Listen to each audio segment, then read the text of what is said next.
오늘은 마태복음 6장 24절부터 34절까지의 말씀을 함께 나누어 보도록 하겠습니다. 마태복음 6장 24절부터 34절까지의 말씀입니다. 제가 봉독해 드리겠습니다.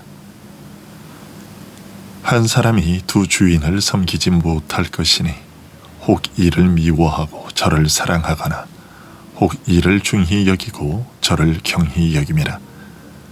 너희가 하나님과 죄물을 겸하여 섬기지 못하느니라. 그러므로 내가 너희에게 이르노니 목숨을 위하여 무엇을 먹을까 무엇을 마실까 몸을 위하여 무엇을 입을까 염려하지 말라.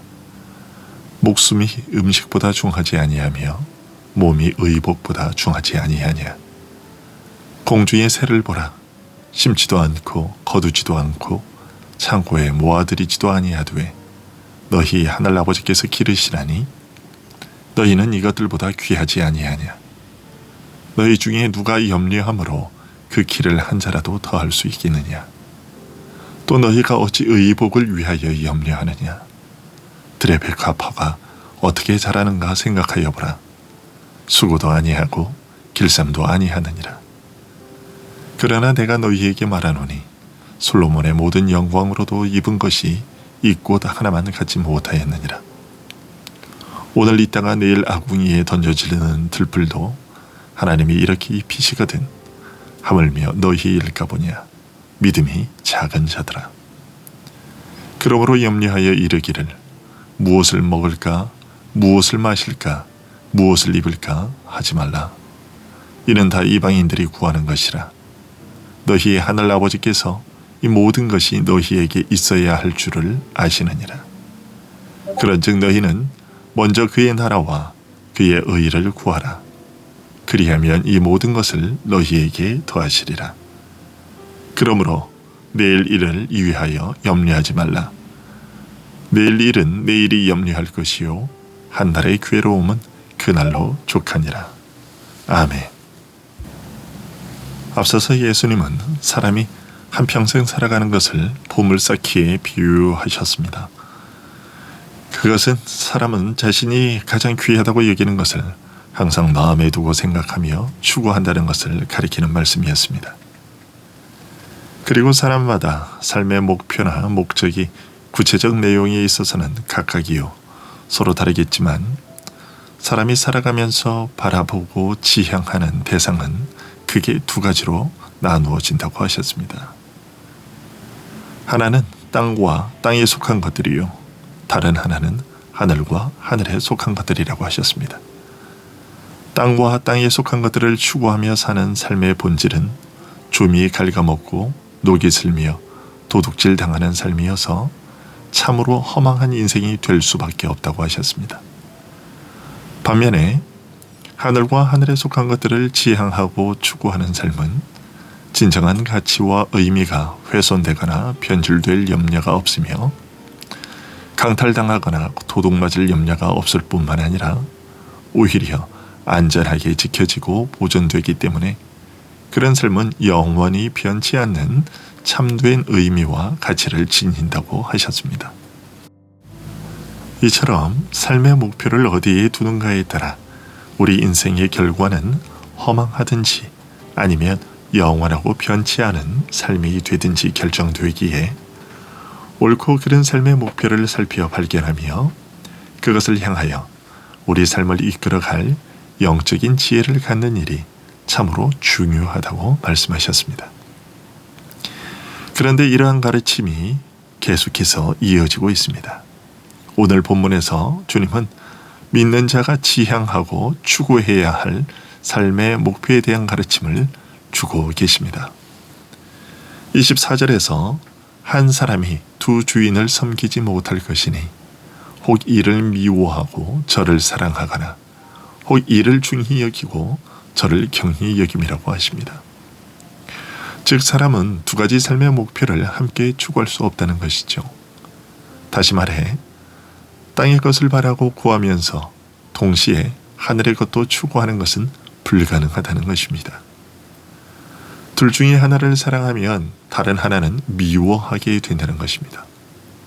땅의 보물을 쌓든지 하늘의 보물을 쌓든지 둘 중에 하나를 반드시 선택해야 하며 하나는 미워하고 다른 하나는 사랑하든지 또는 하나를 다른 하나보다 더 소중히 여길 수밖에 없습니다. 우리는 세상 재미도 보고 하늘의 신령한 은혜도 누릴 수 있었으면 참 좋겠다고 바라지만 주님께서는 그런 일은 있을 수 없다고 하십니다.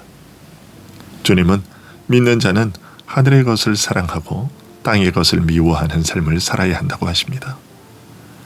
땅의 것을 철저히 하늘의 것에 종속시키는 삶을 살아야 한다고 하시는 것이죠. 그렇다면 땅의 것을 추구하지 않고 하늘의 것을 지향하고 추구하며 살아가는 삶은 구체적으로 어떤 것일까요? 주님께서는 25절의 말씀으로 그것을 알려주고 계십니다.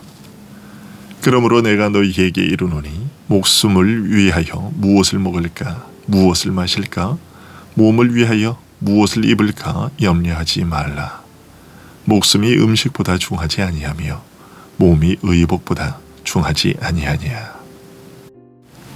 여기서 목숨이라는 것은 세상 사람들이 생각하는 육체를 활동하게 하는 물리적 에너지를 가리키는 것이 아닙니다. 즉 몸이나 육신만으로 존재하는 생명이 아니라 영혼이 함께 결합되어 있는 것을 가리키는 것이죠. 하나님께서 인간을 창조하시고 생기를 그 코에 불어넣으셨을 때 사람이 생명이 되었다는 창세기 2장 7절의 그 생명이라는 단어의 의미가 바로 이것입니다.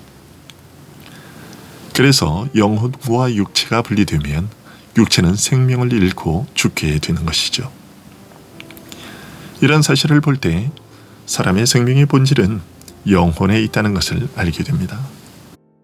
그런데 사람들이 염려하는 것은 무엇입니까?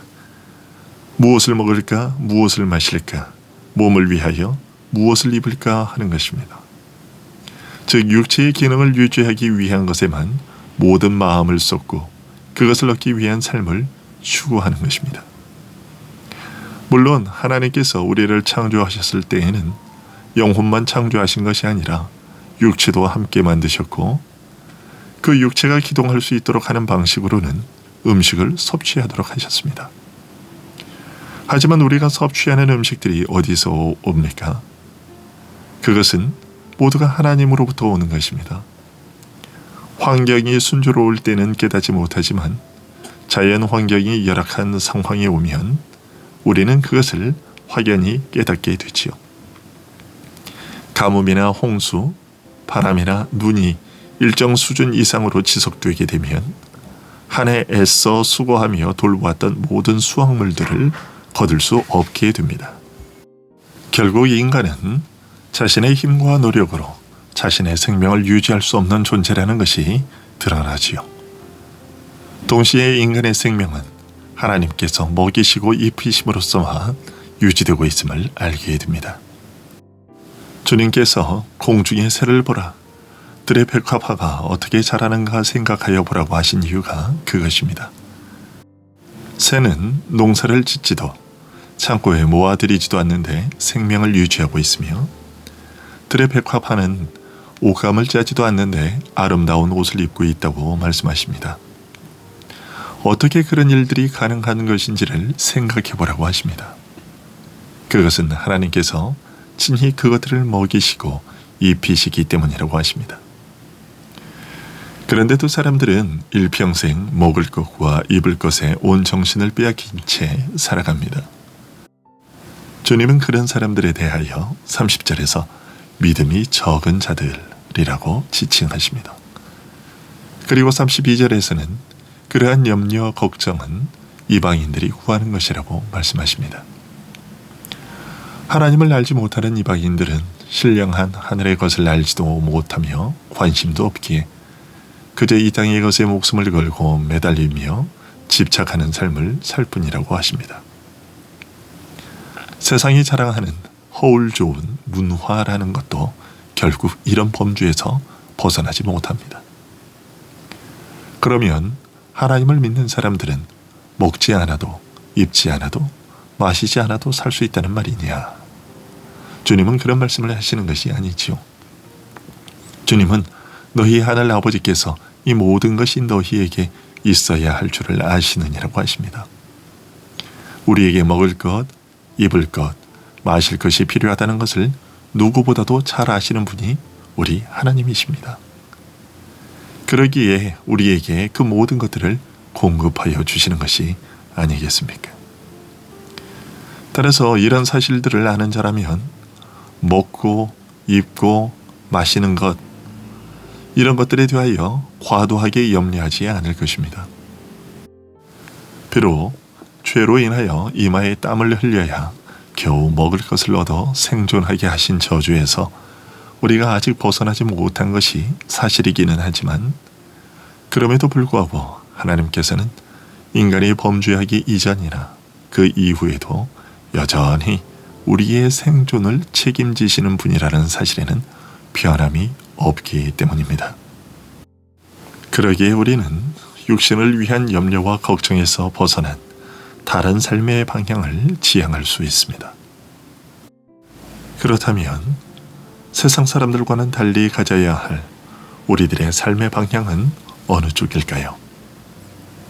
25절에서 목숨이 음식보다 중하지 아니하며 몸이 의복보다 중하지 아니하냐는 주님의 말씀이 우리의 삶의 방향을 알려주고 있습니다.